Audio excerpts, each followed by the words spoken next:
Here's your wrestling news for October 26, 2021. And your headlines for today include: a new era of WWE Raw meant new challengers for Big E. Is Keith Lee joining the Hurt Business? Keith Lee thought his career was over during WWE Hiatus. Tony Khan challenged to his first ever AEW match at Full Gear. Real reason why Bobby Lashley was pulled from public appearance. Queen Zelina's reign begins on Raw. Women's title match booked for WWE Raw next week. Damian Priest gets a big change in the new era of Raw. How is that a f***ing win? WWE Hall of Famer slams Tony Khan, says AEW didn't win the ratings battle.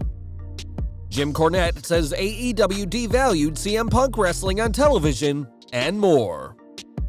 We are starting today with Raw, and with the draft results now in effect, it's only fitting that the new era kicked off with WWE Champion Big E.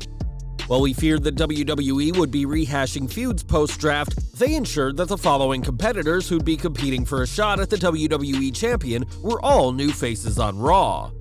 Those four names were Seth Rollins, Rey Mysterio, Finn Balor, and Kevin Owens, all of which were previously SmackDown superstars who'd been drafted to the Red brand, guaranteeing Big E a fresh challenger.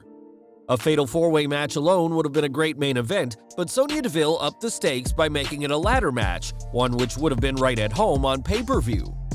With ad breaks, the match lasted close to half an hour, and it was Rollins who got the win, earning himself the first shot at Big E's WWE Championship in the new era.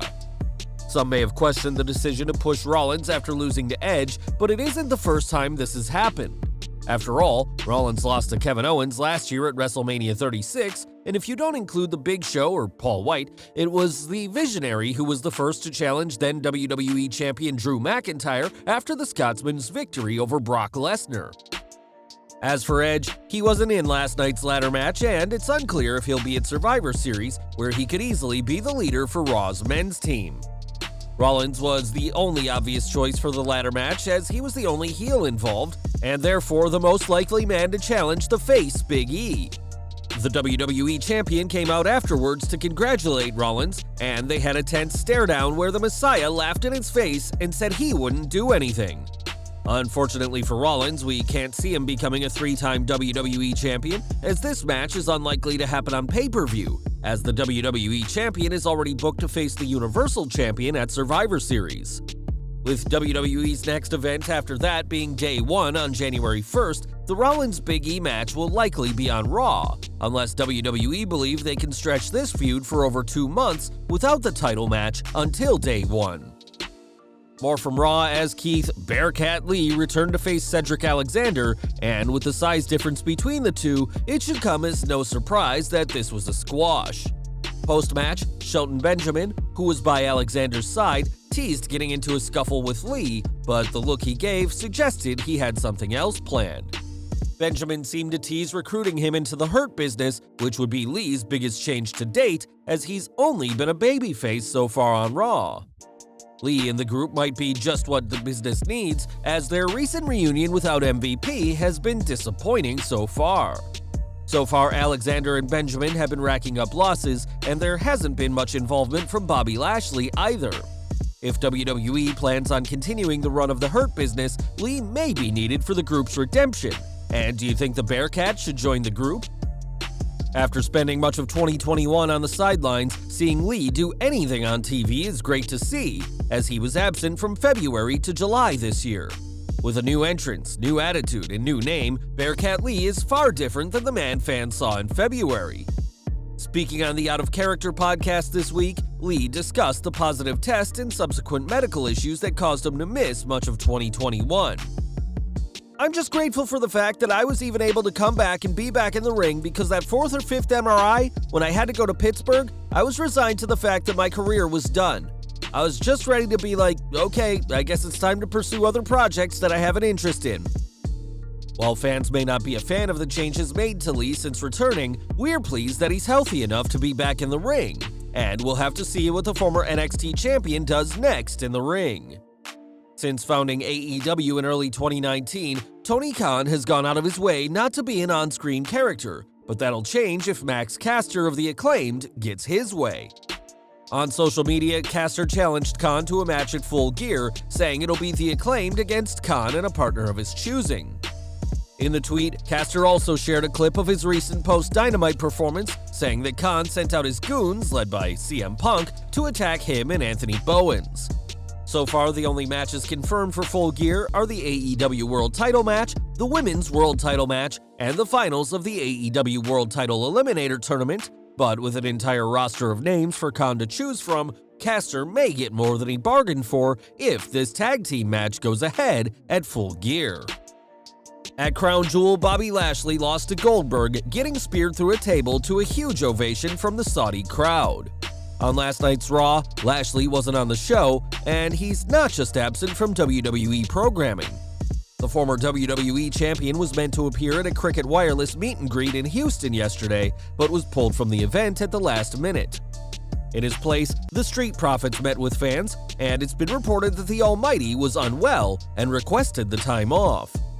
The silver lining to this is that Lashley's absence also sells the vicious beating he took at Crown Jewel by Goldberg, but there's no window on when to expect him back on TV.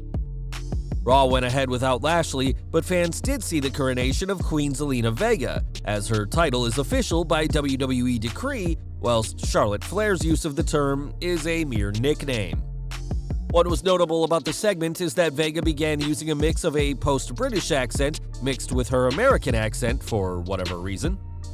Facing Doudrop in a Queen's Crown Tournament rematch, Vega got the win again, this time thanks to her Royal Scepter, which was used to attack Doudrop. A big push is already underway for Vega, who will almost certainly be a part of the Raw Women's Survivor Series team, but there's no sign of her challenging for the Raw Women's Championship yet, not as long as Becky Lynch holds the gold. With Queen Zelina a heel, it's easier to see her as a challenger for Bianca Belair when the EST inevitably becomes champion, but whether Vega actually becomes champion herself remains to be seen. Vega will presumably become a challenger for the Raw Women's title when Bianca Belair holds the gold, which may be as soon as next week. Last night, Belair crashed Becky Lynch's segment on Raw, and the situation ended with the man promising Belair a title shot, but not later that night.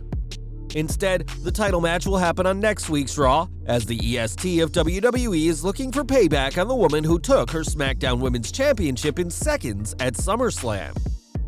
Speaking of champions, United States champion Damian Priest returned to Raw for last night's season premiere, but with some major changes to his character. It appears the Archer of Infamy may be a thing of the past, as his new entrance featured a different graphic on the Titantron, with Priest standing between light and dark. A new theme completed this transformation for the US champion, a theme that has divided fans, but perhaps moving in a new direction is the way to go. In a non-title match, Priest faced T-Bar, who's looking to kick off his singles career now that Mace is on SmackDown, but their match was short-lived as the ex-Retribution member attacked the champ with a chair, causing a DQ. Priest retaliated with some chair shots of his own before pummeling T-Bar with some elbows and throwing him into the barricade. As one of the most pushed superstars of 2021, it made sense for him to stay on Raw in the recent draft, and with this week's match ending via DQ, we can expect this feud to T-Bar to continue in the coming weeks. AEW next as the ongoing war between Tony Khan and Eric Bischoff continues on, and now the former Raw general manager has slammed the AEW boss once more. A couple of weeks ago, AEW Rampage went up against WWE SmackDown, which had moved to FS1. And although the Blue brand won in terms of viewership and tied in demographics, Rampage won when it came to fans aged 18 to 49 who tuned in during the 30-minute crossover.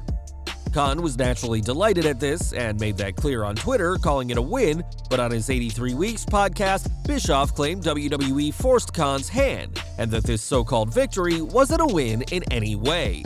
He said, WWE made a move that was the catalyst for Tony Khan to take his highest profile piece of talent, arguably, and put him in that time slot, and the show did less than 1 million viewers. How is that a win? Burning up talent, putting someone into a match with a storyline with no angle. It was definitely an indelicious move, but you're burning up resources and you walked away with less than 1 million viewers? On that same podcast, Bischoff attacked Khan's booking of CM Punk, saying he hasn't been booked properly, and took aim at the comments Punk himself has made when he compared AEW signing him and Bryan Danielson to Scott Hall and Kevin Nash joining WCW. Bischoff said, "Punk hasn't delivered.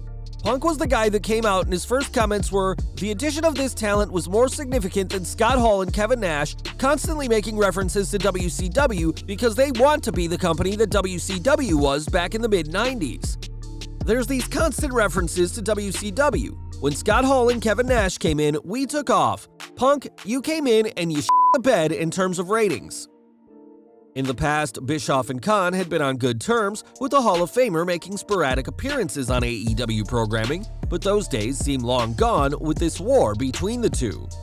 This constant back and forth between the AEW boss and the former WCW executive came out of nowhere, and it'll be interesting to see if Khan or Punk respond to these latest comments, as Bischoff hasn't been impressed by either man of late. And Bischoff isn't the only person who's not a fan of Punk's AEW tenure, despite the vast belief that his debut at the First Dance Rampage is one of AEW's greatest moments. Jim Cornette is infamously known for letting his opinion be heard, and on his own podcast, The Jim Cornette Experience, the controversial personality discussed AEW bringing Punk in to wrestle against much lesser-known names. Cornette explained that having Punk wrestle smaller names has devalued the former WWE champion, and that this is evident when you look at the consistently dropping ratings and viewership for Rampage. So far in AEW, Punk has faced the likes of Darby Allin, Powerhouse Hobbs, Daniel Garcia, and Matt Sydal, but hasn't been able to turn Rampage's ratings around, and we'll have to see if Punk has a proper feud against one of the top stars of the All Elite company. Well guys, that's our news for today. Please share your comments below. Also hit the like button, subscribe to our channel, and hit the bell icon to receive all notifications. And as always, thanks for watching.